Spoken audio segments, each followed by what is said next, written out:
Oke, udah deh.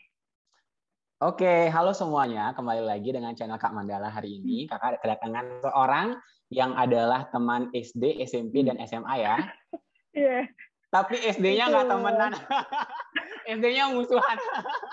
SMP, SMA SD-nya baru masih temenan. labil. Iya, iya, iya, iya.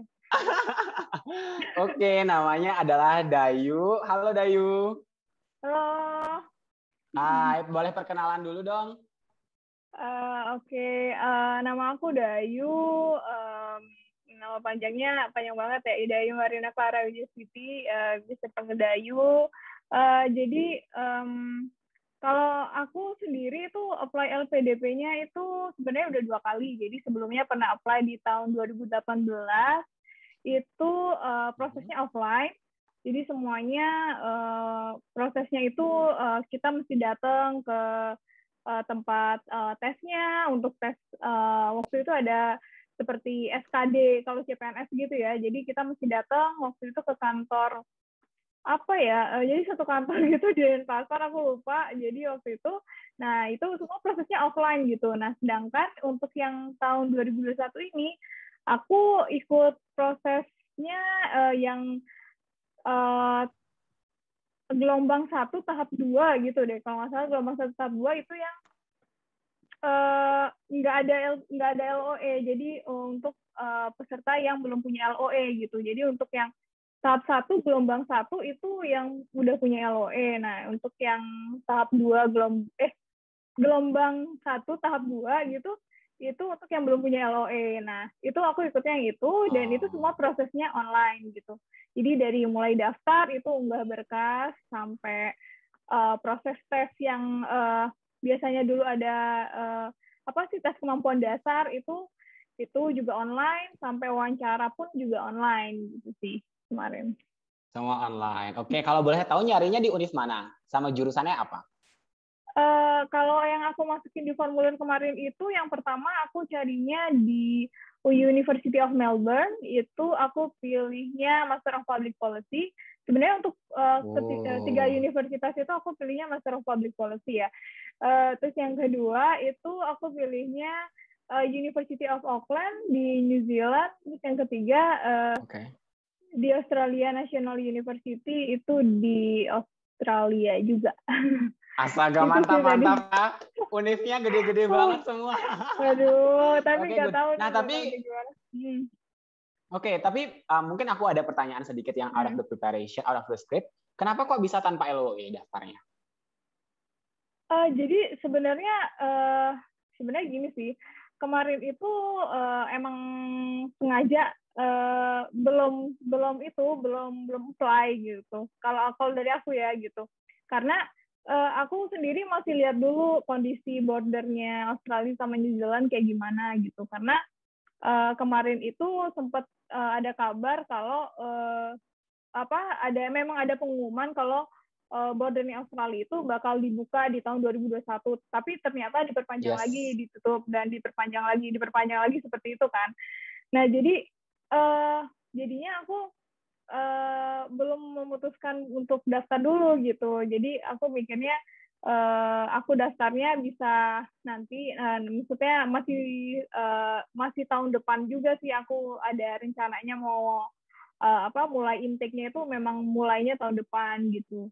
Dan kalau misalkan pun aku apply-nya aku mikirnya nanti bulan September atau Oktober ini aku apply-nya juga nggak masalah gitu kan. Karena kalaupun misalnya aku intake September dan misalkan LOE-nya nanti misalkan aku nggak misalkan nanti bordernya tuh nggak di-open di bulan September gitu, ya aku kan masih bisa divert sekali lagi gitu ya. Kalau misalkan udah dapet LOE bisa divert sekali lagi gitu. Tapi kalau misalkan aku udah dapet LOE sekarang, ya aku divertnya cuma bisa ke tahun depan, nggak bisa divert di kemudian hari lagi gitu kan. Jadi cuma ada satu kesempatan divert kalau nggak salah gitu. Jadi ya Oke, jadi karena ngeliat situasi juga ya? Jadi aku memang karena ngeliat situasi juga sih gitu. Oke, sip, mantap banget. Kayaknya itu ditanyain nggak sih kayaknya pas interview? Iya, Kenapa iya. bisa tanpa OE daftarnya? Iya, terus Oke, kayak terus ditanyain juga sih kayak maksudnya seberapa yakin kamu diterima karena kan kamu belum punya LOE seperti itu. Kayak kemarin tuh ditanyain kayak gitu sih. Ya udah aku oh. bilang skor IELTS segini menurutku udah bisa sih buat daftar di univ ini gitu. Kayak gitu sih kemarin. Oke, good. Terus apa namanya? Nah, tadi ada juga pertanyaan lain yang muncul dari personal introduction-nya Dayu. Yaitu kenapa sih bisa yang pertama 2018 tuh bisa you didn't make it? Kenapa bisa nggak dapet tuh? Dapat nanya nggak? Jadi aku sampai minta itu kan, kita bisa ngajuin tiket buat minta skor wawancara sama LGD. Dulu kan ada LGD ya, kalau tahun 2018. Nah, sedangkan Yes. tahun ini nggak ada tuh LGD, cuman ada wawancara gitu. Nah, itu tuh aku sebenarnya tuh menurutku nilaiku tuh nggak jelek-jelek banget ya gitu. Cuman karena aku daftarnya itu reguler gitu kan. Jadi yang mungkin persaingannya itu lebih ketat ya dibandingkan dengan jalur-jalur lainnya gitu. Waktu itu aku kurang tahu juga ini official atau enggak informasinya, cuman waktu itu sempat dengar informasi kalau misalkan ada passing grade-nya gitu untuk jalur targeted atau afirmasi itu biasanya itu passing grade-nya lebih rendah dibandingkan dengan jalur reguler gitu. Kalau nggak salah itu ada informasi unofficial yang aku dengar gitu kayak gitu. Cuman nggak tahu ya ini bisa dibilang benar atau enggak gitu. Jadi waktu itu sih kayak gitu. Cuman tapi yang kedua juga sebenarnya dari skill speakingku juga waktu itu masih ya hancur lebur ya. Ya emang sekarang juga masih hancur lebur sih, cuman Cuma udah ada prepare-nya ya. Dibanding ya sebenarnya persiapannya udah tahu kan nanti bakal ditanyain kayak gimana kayak gitu. Oke. Terus nih pertanyaan selanjutnya, kenapa sih bisa pilih LPDP? Kan banyak tuh kalau di Australia juga ada scholarship lain ya. Kenapa bisa LPDP? Sebenarnya banyak banget sih kelebihannya LPDP ya. Yang pertama tuh dari pilihan universitasnya gitu. Kalau menurutku kan kalau misalkan biasanya beasiswa lain tuh cuman bisa di negara itu aja nih. Misalkan kalau kayak AAS ya kamu cuman bisa pilih universitas yang ada di Australia gitu. Kalau Stunet ya yang ada di Belanda gitu. Kalau misalkan Fulbright ya yang ada di US gitu kan. Chevening yang ada di UK kayak gitu. Jadi kita nggak bisa milih universitas yang misalkan aku milih pilihan pertamanya maunya Australia, yang kedua maunya New Zealand, itu kan nggak bisa ya. Jadi kalau misalkan di LPDP itu bisa kayak gitu. Jadi pertama itu sih yang aku prefer dari LPDP.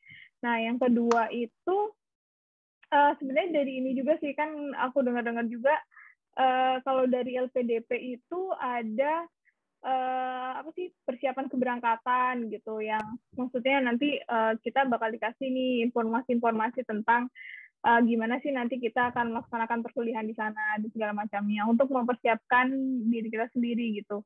Nah sebenarnya aku sempat dengar juga dari beasiswa lain tuh ada semacam preparation juga, cuman kayaknya nggak sekompleks LPDP gitu. Jadi ya itu sih. Terus yang ketiga kayaknya kalau misalkan beasiswa dari negara sendiri itu kan pasti ada ininya ya, ada maksudnya ada rancangan kontribusi nih yang bakal kita bikin gitu. Nah itu juga membantu kita nanti buat ke jenjang karir kita ke depannya bakal kayak gimana sih gitu ya, apa sih yang bakal kita lakuin. Nah itu juga ngebantu kita mikir buat ke depannya kita bakal melakukan apa nih buat diri kita sendiri dan juga buat negara kita gitu sih. Kayak ngebantu juga buat jadi kayak gitu.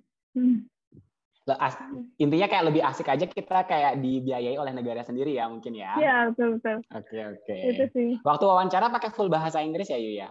Atau ada bahasa Indonesianya? Setengah-setengah sih kemarin. Ada sempat ditanya awal-awal itu pertanyaan tentang psikologi dan kepribadian itu tuh lebih ke bahasa Inggris ya ditanyanya.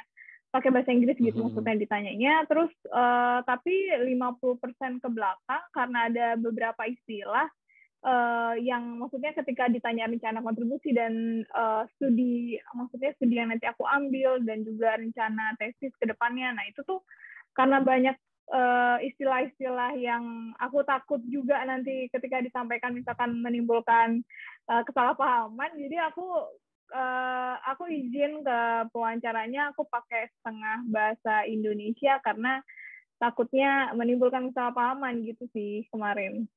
Itu dikasih sama mereka. Dibolehin karena kalau yang nggak tahu ya, karena pewawancara yang sekarang ini menurutku juga lebih manusiawi sih dibanding wawancara di tahun 2018. Soalnya Emang kenapa yang 2018? nggak tahu ya, apa ini mungkin kan bisa jadi juga faktor luck aja ya. Maksudnya mungkin ada yang dapat yang maksudnya ada yang dapat lebih toleran gitu ininya, apa pewawancaranya, ada yang enggak gitu. Cuman kemarin waktu tahun 2018 itu kayak apa ya, ini sih kalau misalkan kita izin untuk tidak memakai bahasa Inggris, mungkin kayak ya kamu gimana caranya nanti kalau misalkan kamu kuliah di luar tapi kamu nggak bisa menjelaskan itu dalam bahasa Inggris, kayak mengintimidasi gitu. Kayak ya aku kan maksudnya aku nanti mau belajar juga gitu kan, ya lebih manusiawi yang sekarang sih kalau menurutku sih gitu. Mungkin karena beda orang ya kali ya. Beda orang. Beda orang. Oke, oke. Nah, terus tadi dapat disampaikan bahwa LPDP itu ada yang beasiswanya ada targeted, ada juga yang non targeted. Kira-kira boleh jelasin nggak secara general mungkin bedanya apa? Sebenarnya tuh ada 3 ya kalau nggak salah ya. Jadi ada targeted, ada afirmasi, sama yang reguler gitu. Nah, kalau yang afirmasi itu kalau nggak salah untuk yang disabilitas gitu. Terus yang kedua untuk orang yang ada di daerah 3T ya, terluar yang 3T itulah ya? 3T itu. Nah, itu beda lagi dia persyaratannya. Jadi itu kayaknya harus KTP-nya tuh harus menyertakan kalau dia lahir di daerah 3T itu atau apa gitu, kayaknya lebih kompleks lagi gitu sih.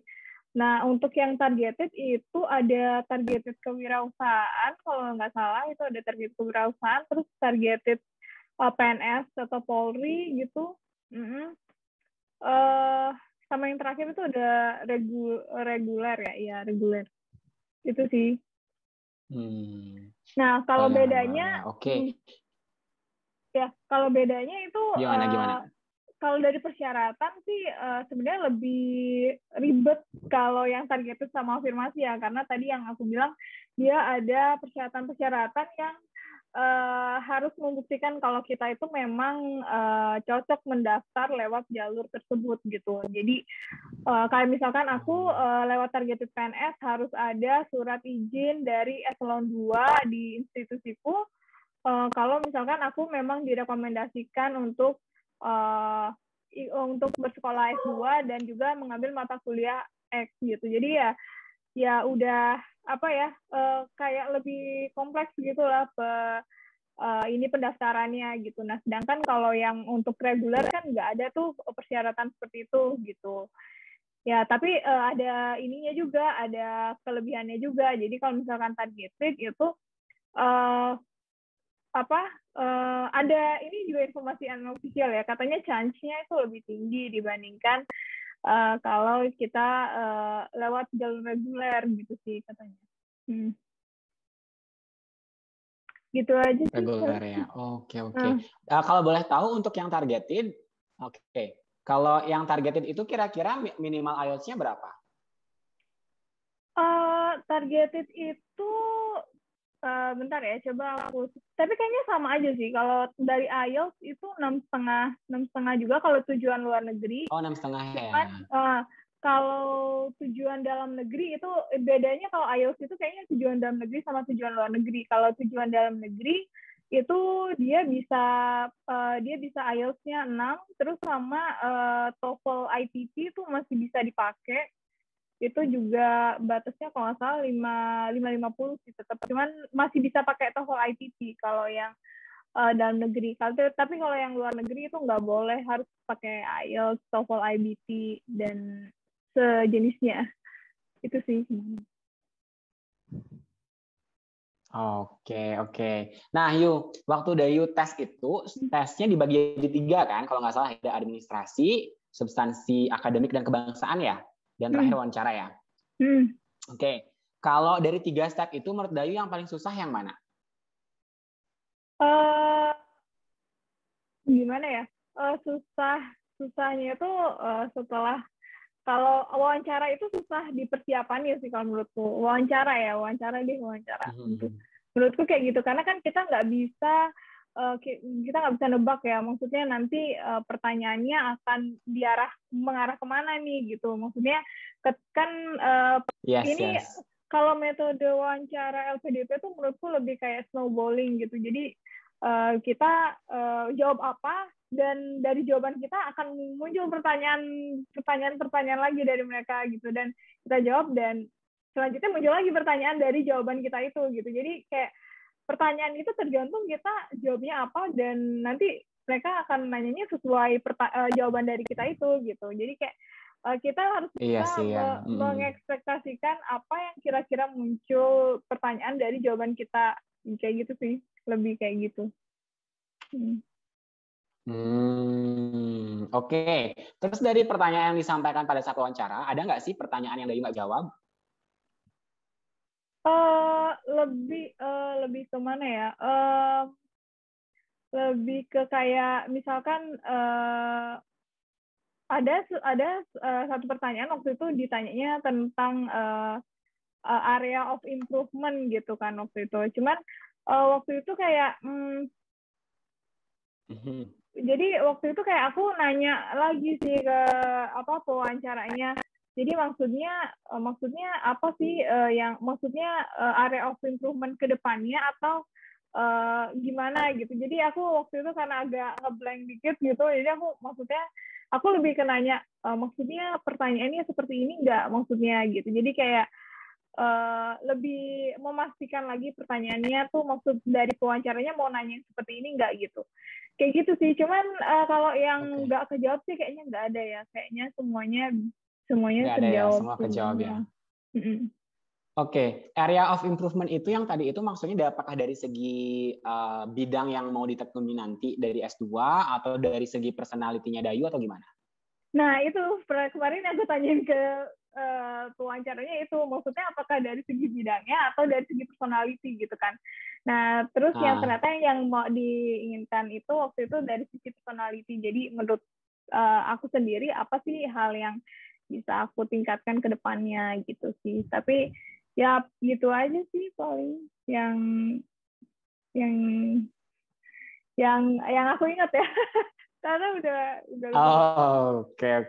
Udah dulu itu proses semuanya berapa bulan sih untuk dari awal yang administrasi sampai ke hasilnya pengumuman wawancara? Waktu itu lumayan cepat sih ya. Waktu itu awal pembukaannya itu 1 Mei kalau yang belum punya LOE waktu itu kalau nggak salah. Terus batas submit berkasnya itu 4 Juni. 4 Juni kan.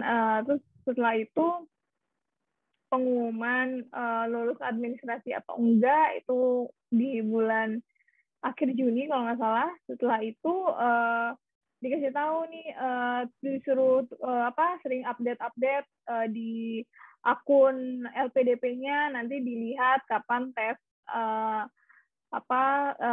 substansi apa sih yang tadi substansi kebangsaan ya pokoknya yang itu seleksi akademik dan kebangsaan. Iya itu. Jadi suruh update lagi, lihat tanggalnya itu tanggal berapa gitu. Jadi itu lumayan lama sih yang waktu aku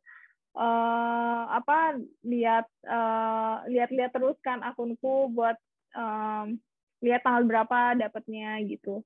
Terus setelah itu udah waktu itu sampai dikasih taunya itu Hamin 3 apa baru dikasih tahu kalau aku dapat kebagiannya yang hari ini gitu. Jadi Hamin 3 aku sebelum tes, aku baru tahu hari. Jadi Hamin 3 sebelum tes aku baru tahu kalau aku ujiannya di hari itu gitu. Nah itu waktu itu aku akhirnya jadi mau nggak mau ya sebelumnya harus sudah persiapan nih gitu karena kan nggak tahu nih kapan kita bakal dapat hari ujiannya gitu sih. Setelah itu akhirnya nggak lama sih, itu cuman seminggu atau 2 minggu akhirnya nunggu itu muncul hasil kalau kita lulus wawancara atau enggak gitu. Jadi dari hasil substansi dari substansi akademik ke wawancara itu ke pengumuman lulus seleksi ke wawancara itu cepat banget sih waktu itu. Karena kan skornya juga kita udah tahu ya. Jadi hasil skor kita di substansi akademik dan wawasan kebangsaan itu kita udah tahu gitu waktu selesai tes itu muncul hasilnya gitu. Jadi waktu itu kita udah tahu hasilnya, cuman kita nggak tahu nih apakah dibanding orang-orang lain kita peringkat berapa nih gitu kan dibanding orang lain. Jadi kita cuma nggak tahunya. Oh jadi itu kayak diperingkatin ya? Iya kayaknya itu kayak diperingkatin nilainya. Kayaknya sih diperingkatin. Bukan kayak pakai passing grade gitu ya, bukan? Nah, aku di sini juga banyak info yang unofficial yang aku dengar ya. Katanya sih ada yang bilang ada passing grade-nya, cuman ada yang bilang juga ini kayaknya di ranking gitu karena nggak maksudnya passing grade-nya itu nggak sama kayak tahun-tahun sebelumnya gitu. Kalau tahun-tahun sebelumnya kan kalau nggak salah 150 itu kalau targeted itu masih masuk ya, tapi sekarang nggak. Sekarang tuh 150 banyak yang nggak ada yang nggak lolos juga gitu 150. Jadi kayaknya sekarang di peringkat juga mungkin mungkin sekarang ada kuotanya gitu sih, karena sempat juga pada bilang di di salah satu webinarnya LPDP itu bilangnya kuota untuk tahun ini 2.000 gitu. Jadi kayak udah stated gitu dari mereka. Jadi kan kalau memang ada kuota ya berarti kan di peringkat ya harusnya gitu sih. The ranking ya? Oh, oke. Terus tahu nggak jumlah yang lolos tahap 1 itu berapa? Tahap 1 gelombang 1 waktu itu 700-an ya, 700-an sih yang udah lulus. Nah, itu ini maksudnya yang tahap 1 yang kuotanya 2.000 itu tahap 1 ya. Jadi untuk tahap 1 gelombang 1 700 nih gitu. Nah, jadi sisanya itu ya tahap 1 gelombang 2 gitu. Cuman tahap 1 gelombang 2 juga pesertanya juga lebih banyak kan daripada tahap 1 gelombang 1. Jadi ya sebenarnya secara peluang ya sama-sama aja gitu karena sama-sama perbandingannya sama gitu sih. Berarti itu 2.000 setiap per gelombang? Oke, aku ulang ya. Mungkin tadi macet ya.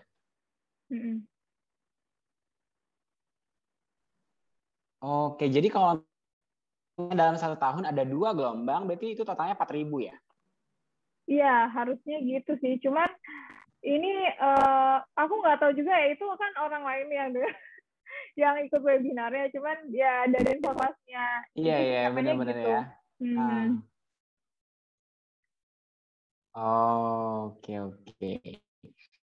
Oke, nah boleh kasih bocoran sedikit nggak kalau yang seksi yang kedua, si substansi akademik dan kebangsaan tuh kayak gimana sih? Berapa soal, berapa lama ngerjain, dan kayak gimana? Yang tahap 2 itu ya, yang substansi akademik dan kebangsaan itu tesnya kan online. Jadi waktu itu kita disuruh install aplikasi ya kalau nggak salah. Install aplikasi gitu. Exam browser ya kalau nggak salah ya? Jadi kita mesti install itu, terus jadi nanti dari situ kita udah ada, dia tuh udah punya webcamnya gitu, di aplikasi itu udah ada webcamnya sendiri, aplikasi webcamnya sendiri, jadi kita kayak tes online, ya tes online yang lain gitu, kayak sama aja, sama persis sih, kayak misalkan kita tes online apa UTBK atau apa gitu, persis sih kayak gitu. Nah, kalau dari soalnya, yang pertama tuh ada apa, sectionnya tuh ada ini ya, ada tes kayak kita CPNS gitu, misalkan seleksi kemampuan dasar gitu, SKD gitu, cuman mungkin levelnya lebih ditingkatin 1 lagi atau 2 lagi gitu. Jadi kayak kesulitannya aja sih, tingkat kesulitannya ditingkatin. Tapi sebenarnya juga jenis soalnya, misalkan seperti deret gitu kan, itu udah biasa ya, maksudnya ya itu pasti ada gitulah di setiap soal seleksi kemampuan dasar, ya itu ada gitu. Jadi kayak soal-soal yang kayak gitu ada, terus ada logika, ya itu kan emang udah ini ya, udah general juga logika. Terus apalagi ya, aku lupa sih. Terus yang terakhir itu ada wawasan kebangsaan. Cuma sinonim antonim ada nggak? Sinonim antonim ada. Itu kayak yang yang kayak aku bilang, kayak di seleksi CPNS gimana ya, itu kan sih ada yang sinonim antonim kayak gitu sih kemarin. Terus Oke. Kayak gitu sih. Cuma kebangsaan gimana yuk? Ya, yang tadi yang kalau yang misalkan seleksi kemampuan dasarnya itu cuma tingkat ini aja sih, tingkat kesulitannya lebih ditingkatin kayak level SNMPTN ya, kalau menurutku sih level SNMPTN gitu. Jadi kayak lebih ditingkatin nya tuh ke situ. Cuman kalau yang seleksi apa tadi, tes wawasan kebangsaan itu katanya kemarin nggak masuk jadi pertimbangan buat lolos dari seleksi kemampuan dasar itu ya. Jadi kayak yang menentukan itu cuman yang seleksi kemampuan dasarnya aja gitu. Jadi wawasan kebangsaannya cuman buat informasi bagi mereka aja gitu sih. Waktu itu dikasih tahunya gitu dari pihak apa LPDP-nya di email juga bilangnya gitu. Jadi yang menentukan kelulusan hanya apa ya, tes seleksi kemampuan dasarnya aja gitu sih.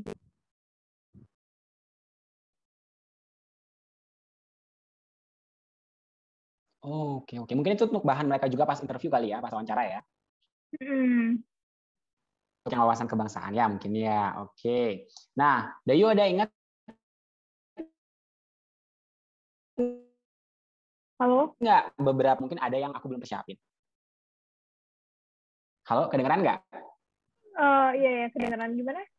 Tadi ada yang... Oke. Jadi Dayu ingat nggak beberapa pertanyaan yang mungkin muncul dalam pertanyaan Dayu yang kira-kira juga bisa muncul ke interview lain dengan peserta yang bidangnya lain, yang bukan Masters of Public Policy. Misal pertanyaan yang umum ya, kayak misalnya, can you introduce yourself atau apa gitu. Ada nggak beberapa pertanyaan yang kira-kira bisa muncul di interview orang lain dengan bidang yang lain?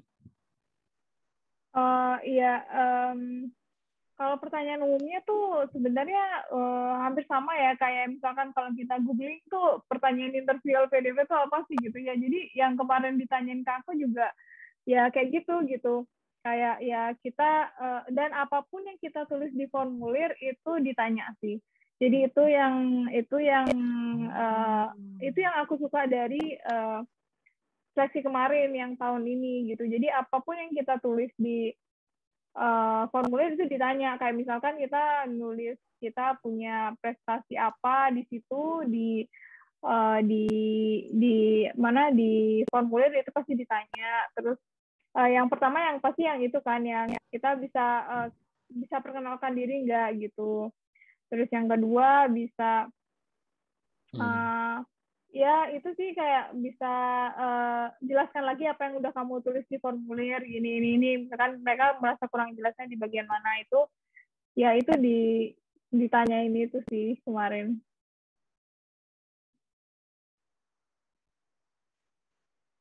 Jadi mereka udah baca dulu ya formulir kita sebelum interview ya? Udah baca dulu. Gitu sih. Oke, menarik nih. Nah, Tadi Dayu sebenarnya udah dapat jelasin, mungkin aku mau confirm kembali.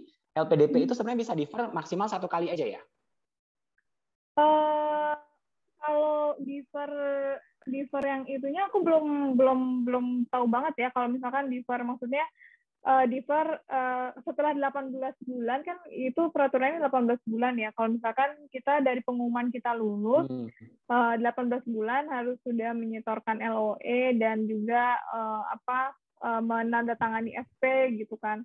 Nah, tapi kalau misalkan belum punya LOE itu masih bisa defer kayaknya 1 tahun deh, 1 tahun itu kalau nggak salah gitu. Cuman kalau yang tadi aku bilang defer itu defer LOE yang sekali. Maksudnya kalau misalkan aku apply di Unimel atau ANU terus aku keterimanya di misalkan intake Februari 2022, jadi aku cuma bisa defer setahun lagi sampai di Februari 2023 gitu. Jadi maksudku yang di awal itu defer LOE gitu. Tapi kalau untuk defer beasiswanya itu kalau nggak salah dikasih batas waktu setahun lagi kalau misalkan memang dari 18 bulan sejak diterima sebagai awardee itu belum punya LOE, masih bisa setahun lagi bisa itu sih. Bisa defer gitu. Jadi kalau belum punya LOE itu bisa 18 bulan dulu untuk kita nyetor LOE. Setelah itu bisa 1 tahun lagi. Ya, kalau misalkan belum punya bisa defer sampai setahun lagi. Oke. Terus pertanyaannya kita hampir menuju ke akhir wawancaranya ya. Mungkin isi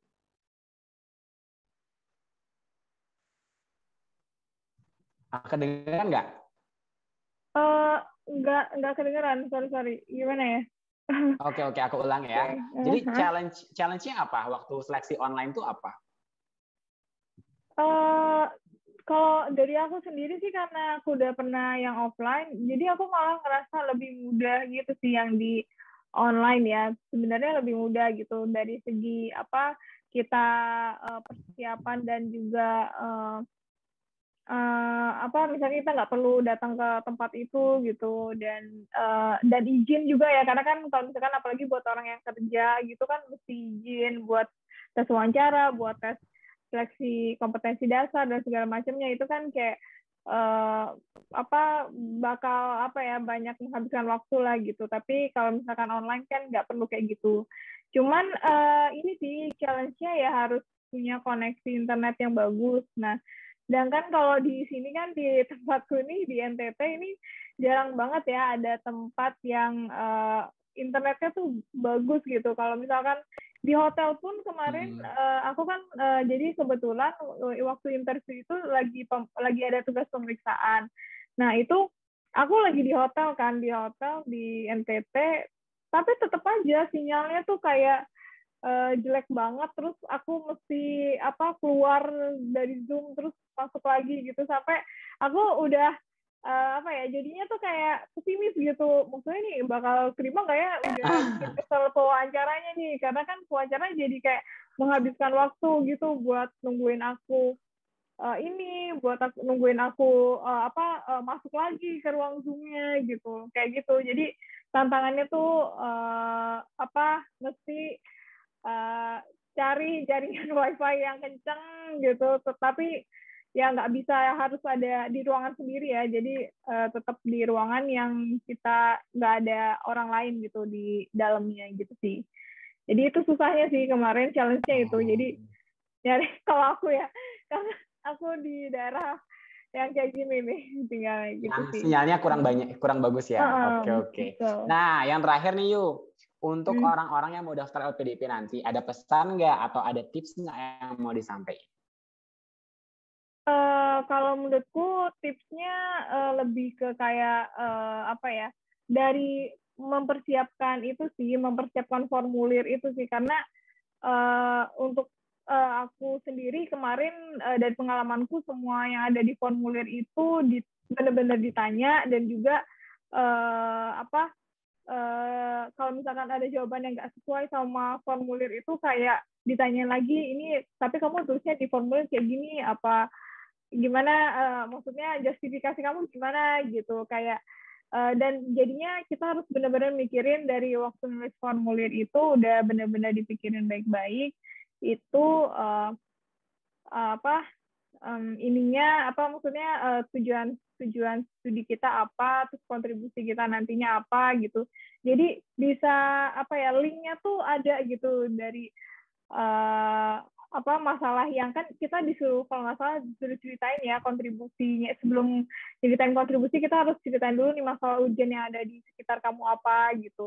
Dan dari masalah urgen kemudian apa gimana solusinya menurut kamu. Nah itu ada kaitannya nggak dengan studi yang nanti kamu ambil kayak gitu. Nah itu tuh kayak kalau menurutku ya itu kayaknya memang harus ngeling gitu semuanya. Jadi waktu ditanya mau dibolak-balik kayak gimana pun pertanyaannya ya kita tetap bisa jawab karena kita udah mikirin itu udah mateng banget gitu semuanya gitu sih. Oke, jadi intinya kita pelajari baik-baik apa yang kita submit dari awal ya. Betul. Oke, sip. Thank you ya Dayu sudah sharing waktunya dan juga sudah sharing insights dari pengalaman ngikutin seleksi LPDP. Semoga tadi yang sudah disampaikan bisa berguna untuk yang nonton nanti dan juga semoga Dayu bisa sukses untuk Masters of Public Policy di salah satu univ yang udah dituju. Ya, thank you. Sebenarnya aku juga mau bilang maaf ya, soalnya aku banyak lupa dari yang tadi. Maksudnya proses-proses yang udah aku lalui kayak kadang aku udah gagal lupa gitu. Jadi ya mungkin mohon maaf aja nih kalau jawabannya kurang jelas atau kurang memuaskan. Nggak apa-apa, sudah banyak yang dapat dipelajarin ya. Oke, mungkin segitu dulu. Nanti seperti yang tadi aku sampaikan, mungkin aku bisa minta rekamannya ya Yu ya untuk wawancara yang ini ya. Oke, thank you. Sampai ketemu lagi di lain kesempatan ya Yu. Sip, yo, thank you.